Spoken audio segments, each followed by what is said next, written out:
Everyone, so I think आने वाला समय सभी के लिए, हम सभी के लिए आने वाला समय कैसा रहेगा, भगवान जी आपको कुछ बताना चाहते हैं। भगवान जी कहना चाहते हैं कि आने वाला समय, अगर आप सब्सक्राइबर्स हो या फिर आप ऐसे ही रैंडमली इस वीडियो को पा गए हैं इन एनी वे, तो हम उन सभी के लिए रीडिंग कर रहे हैं। तो जिसको भी ये वीडियो भी मिल रहा है, आई फील लाइक कलेक्टिवली, मतलब हम सभी के लिए, या एक कह लो कि लार्जर पर्सपेक्टिव में जो परिवर्तन आ रहा है वो ये है, बहुत सारे लोग अपने ना कर्मों के जो चक्र हैं उसको तोड़ते हुए बाहर निकल रहे हैं। जो चीज आपकी प्रगति में बाधा दे रही थी, जो भी चीजें थी, जो भी आपके अंदर का डर था या जो भी इनसिक्योरिटीज थी, उन सबको भगवान जी या उन सबको आपने स्वयं डील किया है ईश्वर की कृपा से ही। तो उससे आप बाहर निकल रहे हैं, उससे आपने डील कर लिया है ऑलरेडी। और नया जो चैप्टर आपकी लाइफ में, वो स्ट्रेट फॉरवर्डली, जिसके लिए जो निर्धारित किया गया है, जिससे आपकी प्रगति हो सकती है, जो आपके लिए अच्छा सोचा गया है ईश्वर के द्वारा, या जो आपके भाग्य का जो राइट डायरेक्शन है, आप उसको चूज करते हुए दिखेंगे। और अब जो आप करने वाले हैं, अब जो आप एक डायरेक्शन ले रहे हैं, उसमें आपको कोई ऐसी चीज लपेट नहीं सकती है जहां पर आप इमोशनल होकर फंस जाएं, रोते गाते हुए रुक जाएं, या फिर कुछ इस तरह की चीजों में आप फंस जाएं। वो कर्मा, वो चीजें बिल्कुल छीन ली गई हैं आपसे, आप दे नहीं पा रहे थे ना, तो भगवान उससे वो कम्प्लीटली उस चीज से आपको निकाल रहे हैं। और वो ये भी आपको बता रहे हैं कि अगर तुम्हारे जीवन में ऐसी परिस्थितियां नहीं लाई जाती तो तुम उससे कभी बाहर नहीं निकलते, तुम अपने लिए कभी बोलना नहीं सीखते, तुम कभी अपने लिए स्टैंड नहीं ले पाते। या एक होता है दहाड़ना, लिटरली, तो वो दहाड़ नहीं आ रही थी तुम्हारे अंदर से, तो क्या किया गया, तुमको सफर कराना जरूरी था। जब इंसान को बहुत तकलीफ मिलती है ना, तो वो बदल जाता है, चाहे वो कितना भी सीधा साधा इंसान हो। जब उसको अंदर तक, उसकी आत्मा भी जब चिल्लाने लगती है ना कि अब हमसे नहीं सहा जाएगा प्रभु, बस उसके बाद जब वो बनता है वो इंसान, उसके बाद जब वो बोलता है, तो घंटा नहीं सोचता कि कौन उसके सामने बैठा, वो लतेड़ देता है बिल्कुल। सो भगवान जी वही आपसे कह रहे हैं कि तुम्हारे अंदर ये होना बहुत जरूरी था। संसार बहुत विचित्र है, तो ये आपका अंतिम चक्र था जहां पर आप ये समझ गए हैं कि जीवन मृत्यु तो ईश्वर के हाथ में है, लेकिन जब तक जीना है तब तक अपने तरीके से जीना है। जब तक जीना है तब तक जो चाहते हैं, जो सोचते हैं, उस पर टिके रहना है और उसी को करना है। एक जन्म ना सही, अगला जन्म, फिर अगला जन्म, लेकिन गलत के सामने झुकना नहीं है, या फिर अपने स्वाभिमान को नीचे नहीं गिराना है। जिस काम के लिए हम बने, जो काम आप कर सकते हैं, उस काम में अपना 100% दो, एंड लेट्स सी क्या होता है। पर हमारा काम है कर्म करने का। तो आने वाला समय आपको ये इस तरह का ड्राइव देगा, इस तरह का स्पिरिट देगा, इस तरह का आपका अप्रोच देगा कि भैया this is what my goal is, this is what my ambition is, और हमको उसी तरफ जाना है, बिल्कुल वहीं जाना है। कोई नाता रिश्ता लाओ लपेटा कुछ नहीं, this is what my path is. And you will be somebody जिसको अपना पोटेंशियल तभी समझ में आएगा जब आप शेर या चीते की तरह लिटरली अपने पास पर टिक जाओगे कि हमको करना यही, हमको होना यही है, दम खम हो तो कुछ करके दिखाओ कोई। तब आपको समझ आएगा कि आप एक दूसरे ही लेवल के इंसान हो, आपका अपना पोटेंशियल क्या है, आप किस तरह के इंसान है, ये आपको उसी प्रोसेस में समझ आएगा।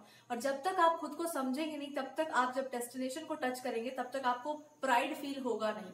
सो भगवान की एक लीला है कि तुमको हम रास्ते में ही ऐसी ऐसी परिस्थितियां दिखा देंगे और तुमको उसी से डील करना होगा। जो आप डील कर भी जाएंगे, तब तुम समझोगे कि तुम में पोटेंशियल क्या क्या है। ये दुनिया नहीं बता सकती तुमको, तुमको खुद ही समझना होगा। और ये तुम तब समझोगे जब तुम परिस्थितियों में फंसोगे, ठीक है। तो ये आपके साथ करने का प्लानिंग जो है भगवान जी का है, वो पहले ही आपको बता रहे हैं। तैयार हो जाओ, बहुत काम करवाना तुमसे, बहुत खटाना तुमको भी। वाई मे बी आप अपने सवालों के जवाब ढूंढो और उसके बाद आप दूसरों के सवालों को भी जवाब दे सकते हो। मतलब आप खुद को पहले बाहर निकालिए, पहले खुद को ऊंचा उठाओ, उसके बाद ही आप किसी और पर्सन को या किसी और चीज को ऊपर उठा सकते हो। तो यहाँ पर दो बातें बताई गई। अगर उनके लाइफ में प्रॉब्लम्स हैं, उससे आप ऑलरेडी डील कर चुके हैं, तो उसको ये बताओ कि उससे निकलते कैसे हैं, है ना, एलिवेट करना सिखाओ। और दूसरा कि अगर आपको नहीं पता, अभी आप किसी लेवल पर अभी आप तक नहीं पहुंचे उस तरह से, तो फिर वहां से अपने आप को मेहनत करो, खुद आप अपने आप को एलिवेट करो। लेकिन ना लिटरली गॉड कह रहे हैं कि आप कुछ लोग बहुत अलग टाइप के होते हैं। सब लोग एक तरह से नहीं जीते। सब लोगों के लिए सिर्फ काम करना ही बहुत बड़ी बात नहीं होती है, सही दिशा में सही समय पर सही अप्रोच लेना भी बहुत जरूरी होता है। सो आपसे यही बोलना चाह रहे हैं कि आप लोग इंटेलिजेंट काइंड ऑफ पीपल हो। आपके लिए सिर्फ लड़ना या सिर्फ मेहनत करना, सिर्फ काम करना जरूरी नहीं है। You are kind of a person जिसके लिए अगर आपकी आंखों में वो चमक नहीं है ना, अपने कर्म को लेकर, अपने काम को लेकर, अपने लक्ष्य को लेकर, तब तक आप उस तरफ जाएंगे नहीं। जब तक आप अंदर से वो फायर नहीं आएगा ना आपके अंदर, वो अग्नि नहीं आएगी कि हम this is what I really want to do, तब तक आप उस तरफ जाएंगे नहीं। तो आपके लिए भक्ति वाला एलिमेंट बहुत जरूरी है, इस काम से आपको प्यार हो बिल्कुल। दूसरा, आपको अपना पता हो कि तो हम कर डालेंगे, मेरा तो मतलब ये मेरा एस्पेक्ट है, इस पे तो हम पूरा मास्टरी है मेरा। और तीसरा कि आपको ये रीजन देना पड़ेगा कि तुमको तुरंत इस काम को करना है। ये तीनों ड्राइव जो है आपको सेट करके अभी से भगवान दे रहे हैं कि तीनों ड्राइव तुमको मिलेगा आराम से, कि भैया इसको तो हम मास्टर कर लेंगे। और दूसरी बात तो आपको ये बता रहे हैं कि इस सिचुएशन में जितना आपको सफर करना था, जितना आपको तकलीफ मिलना था वो मिल चुका है। इसके अलावा अगर आप सोच रहे हैं कि भैया आप फिर से और कुछ मिलने वाला है, तो वो कह रहे हैं कि जिन्होंने तकलीफ दी है ना, जब देखो जब कोई इंसान किसी निर्दोष व्यक्ति को कष्ट देता है तो वो उसका एक तरह से इट्स लाइक कि वो भगवान को ये बोल कर आ रहा है कि अभी अभी मेरा कर्मा इससे खत्म नहीं हुआ है, जितना हम उसको तकलीफ देकर आए ना उतना ही हमको उसको अच्छे से ट्रीट भी करना पड़ेगा, अदरवाइज वो पेंडिंग अकाउंट में चलेगा, आज नहीं अगले जन्म में चाहे 4 साल बाद वो आपको लौटाना पड़ जाएगा। So it's like a god is telling you कि जिन्होंने आपको तकलीफ दी है वही करेक्ट भी करेंगे, जिन्होंने आपको रुलाया है ना उनका ही जिम्मेदारी है कि आपको सारी चीजें प्रिपेयर करके दें, या उनका ही रिस्पॉन्सिबिलिटी है कि आपको फिर आप दोबारा ऐसी परिस्थिति में ना जाने दिया जाए। उनको हम सिखाएंगे कि कैसे आपको सही ट्रीट किया जाता है, या नहीं किया जाएगा तो ये उनका कर्मा बनता है कि वो करेंगे आपको, बिकॉज उन्होंने ये गलती की है, so they have to correct it. तो जहां पर आपको सफरिंग मिली है उन्हीं से आपको अच्छा ट्रीटमेंट भी मिलेगा, ये भी मान के चल लो, क्योंकि दुनिया है ना, अच्छा काम करने वालों के सामने सब झुकते हैं चिरकुट लोग।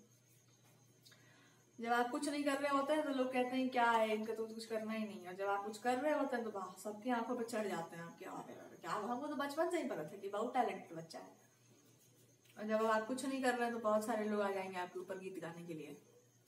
सो God is trying to tell you कि अभी तो तुम एक एस्पेक्ट देखे हो जीवन का जहां पर आपने स्वयं को जीता एक तरह से, दूसरा एस्पेक्ट आता है अपने वर्क लाइफ को कमांड करना, अपने हाथों में लेना, this is my life, this is my business और वट एवर इट इज, हम अपने तरीके से करके दिखाएंगे। आप ऐसे लोग हैं जिनको दूसरों के डायरेक्शंस पसंद नहीं आते हैं, भैया I will do it by my self, हमको नहीं करना है, आपका सहयोग सहायता का हमको आवश्यकता नहीं है।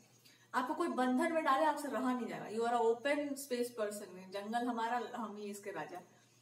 और दूसरा वो आपसे कह रहे अभी तो लव लाइफ वाला कॉन्सेप्ट बाकी ही है, तो ये तब आप समझेंगे जब आप एक कॉन्सेप्ट को क्लियर करेंगे कि भगवान जी आपको नहीं छोड़ सकते, जगत छोड़ सकता है, तुम्हारा प्रियतम प्रेमी पति छोड़ सकता है, कोई बहुत बड़ा बात नहीं, साधारण ही तो है। ईश्वर नहीं छोड़ते आपको, भगवान जिसको एक बार पकड़ लेते हैं उसको फिर नहीं छोड़ते। तो कह रहे हैं कि इस बात को अपने हृदय में बिठा लो कि मेरे अलावा तुम्हारा सच में अपना कोई नहीं है, इतना तुम्हारा कॉन्सेप्ट क्लियर होना चाहिए। उसके बाद तुम जिसके साथ जाओ, शादी करो ब्याह करो, तुमको जो करना करो, लेकिन तुम्हारे जैसे व्यक्ति को इतना पता होना चाहिए कि हम जिसको एक बार हाथ जिस पर रख देते हैं, कुछ लोग कहते हैं ना भगवान कृपा किया उसके बाद फिर छोड़ दिए, अरे मूर्ख व्यक्ति, भगवान कृपा करके छोड़ देते हैं क्या, पागल है क्या?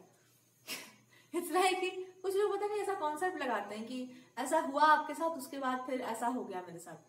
नहीं, अगर आपके जीवन में एक बार भी कोई विशेष अनुभव हुआ है तो समझ जाओ कि वो पीछे खड़े थे आपके, बस ओवरऑल जितना आपके जीवन में सफरिंग हुआ वो बस पीछे ही खड़े होकर देख रहे थे, या आपके जो हार्ट स्पेस में ना छुप के ऐसे आंचल में छुप करके देख रहे थे कि हम अभी बोलेंगे भी इसको तो ये नहीं मानेगी या नहीं मानेगा, इसको सफर कर लेने दो, इसको देख लेने दो जो रियलिटी। हम कभी कभी सत्य इतना कठोर होता है ना कि इंसान का कोमल दिल जो है इसको बर्दाश्त नहीं कर पाता है, तो भगवान जी जो है थोड़ा घुमा फिरा के सत्य आपको बताते हैं। तब जब धीरे धीरे ट्रीटमेंट मिलने के बाद आपका जिगर इतना मजबूत हो चुका होता है कि आप सत्य स्वीकार कर लें। भगवान जी अपने भक्तों को पूरा सत्य कभी नहीं बताते, वो घुमा फिरा के बताएंगे, थोड़ा टाइम लेकर के, थोड़ा छुपा करके, पूरी बातें वो कभी भी नहीं बताते। तो तब बताएंगे जब आपके अंदर का चोट जो है, जख्म अब भर चुका है ऑलमोस्ट, अब आप जान सकते हैं, आप सुन सकते हैं। सो ये होती है ईश्वरी कृपा की, वो एकदम ब्लंटली कुछ नहीं बता देते, उनको पता रहता है कि भैया ये लोग कोमल दिल वाले हैं। सो ये आपको बोला गया कि एक बार वो जिस पर कृपा कर देते हैं दोबारा फिर उससे पीछे नहीं हटते। वो भले ही ये देख रहे होते हैं कि तुम कब तक ये समझोगे कि तुम्हारा मेरे अलावा दूसरा कोई नहीं है, कोई ऐसा नहीं है जो तुम्हारे रक्षा के लिए, तुम्हारे अच्छे के लिए सोचता है मेरे अलावा। जब तुम ये स्वयं समझोगे तब वास्तविक समर्पण होगा, तब जाकर तुम ये मानोगे कि देखो दोस्त तो अर्जुन भी थे ना भगवान के, ऐसा तो नहीं था कि नहीं थे, लेकिन जब वास्तव में जीवन में ऐसी परिस्थिति आई तब भगवान अपना रियल फॉर्म दिखाते हैं कि देखो बेटा, पहले से ही भगवान की ख्याति थी कि वो भगवान ही है, लेकिन जब अर्जुन के जीवन में ऐसा हुआ तब उन्होंने बताया कि मेरे साथ होने का मतलब क्या है, मेरी मित्रता का अर्थ क्या है, क्या प्रयोजन था इन सब चीजों का, और कब जिसके हिस्से में भगवान आते हैं उसके हिस्से में बड़ा कष्ट भी आता है। मान के चलो महाभारत भी आता है, अपने लोगों से लड़ना भी पड़ जाता है, अपने लिए बहुत कुछ करना पड़ जाता है। फिर अपनत्व भूल जाना पड़ता है इंसान को, क्योंकि कैसी परिस्थिति भी आ सकती है। और इसलिए आती है ताकि आप अपना मोह तोड़ो, आप अपने मोह से बाहर निकलो। सबसे पहले मोह ही तो तोड़ते हैं भगवान। कष्ट होता है, बहुत दुख होता है, पर अंत तक इंसान समझ जाता है कि ऑपरेशन में भी तो बड़ा कष्ट होता है, पर ऑपरेशन जरूरी है। लाइफ अगर है तो लाइफ के खत्म होने से पहले पहले इंसान इतना मजबूत बन जाए, इस तरह से जीवन को जी लो कि मरते मरते इंसान इतना आश्वासन में जाए कि जिसका संसार था उसके हिसाब से जी कर गए हैं। भैया अपना मनमानी नहीं किए। मकान मालिक का घर को खाली करने से पहले मकान मालिक के हिसाब से रह कर गए हैं। गाली नहीं पड़ रहा है। सो गॉड कह रहे हैं कि उसके बाद हम तुमको बताएंगे कि वास्तविक प्रेम क्या होता है। फिर लव लाइफ और इन सब चीजों की बात हम बाद में की जाएगी। No place like home in reverse. Poised. तब तक भगवान जी कह रहे हैं कि अभी तुम्हारे भी तपने का समय है। अभी अपने कार्य में अपने आप को इतना संलग्न कर दो, इतना समर्पित कर दो, अपने कर्म को अपनी पूजा बना लो। जैसे भगवान की आराधना छूट भी जाए ना एक दिन तो वो बुरा नहीं मानेंगे, लेकिन अपना काम नहीं छूटना चाहिए। वो आपसे यही कह रहे हैं कि भैया खाना मत खाना है, हमको भी मत देना, एक दो रोटी कम ही कर देना, लेकिन कर्म को अपनी पूजा बना लीजिए। अपने काम के प्रति इस तरह से सवार हो जाओ, अपनी धुन को सवार कर लो कि इसके अलावा कुछ भी नहीं दिखना चाहिए। अपने आप को लिटरली तपाओ। समझो कि अग्नि है और इसमें जितना आप तपेंगे उतना आप निखरेंगे। चाहे आप लिटरल तपस्या में जाओ या आपको बोला गया है कि एक तो कोई योगिक प्रैक्टिस रखिए, कोई तो आप साधना या कुछ तो मेडिटेशन से जोड़ लो। उसके बाद अपने काम में खुद को डाल दो एकदम कि ये सही तरीके से आपके हिसाब से होना चाहिए, फिर आपके गॉड के अकॉर्डिंगली होना चाहिए। आपका जो रियल तरीका है काम करने का उसके अकॉर्डिंगली काम कीजिए, तो ही जाकर ये काम सक्सेसफुल होगा। जो भी आप काम करने वाले हैं वो सक्सेसफुल होगा, लेकिन दूसरों के बातों में आपको नहीं आना है। अगर आप इस रीडिंग को देख रहे हैं तो आपको दूसरों के हिसाब से नहीं चलना, आप खुद के अनुसार चलो। जीवन में आज तक आपने अपने अनुसार जितने भी काम किए ना सब बेस्ट रहे। अब किसी का सुनने का कोई जरूरत नहीं है। सारथी भगवान जी हैं बस, दूसरा नहीं है कोई। Poised in reverse. I feel like कुछ सिचुएशंस में आपको ये बोला गया है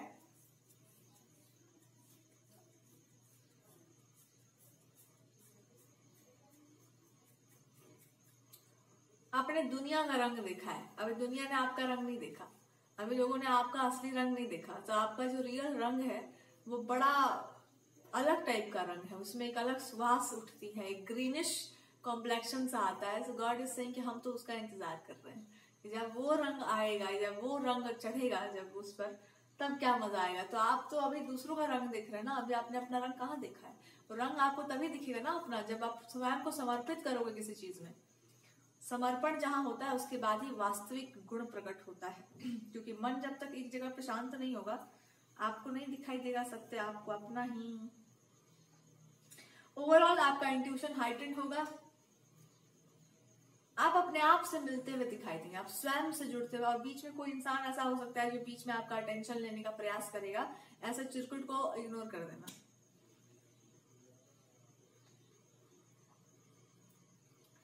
बट यस आपका इंट्यूशन बहुत हाई, आपको किसी का रियलिटी पता चल सकता है, ये इंसान कितना निम्न कोटि का है, या ये भी आपको पता चल सकता है कि ये इंसान ने इसका जो भी है डीप रूटेड पेन क्या है, या क्या इसको क्या ऐसा लाइफ में है जो इसको इतना ट्रिगर कर रहा है कि आपके पीछे या आपके लाइफ को के पीछे पड़ा हुआ है।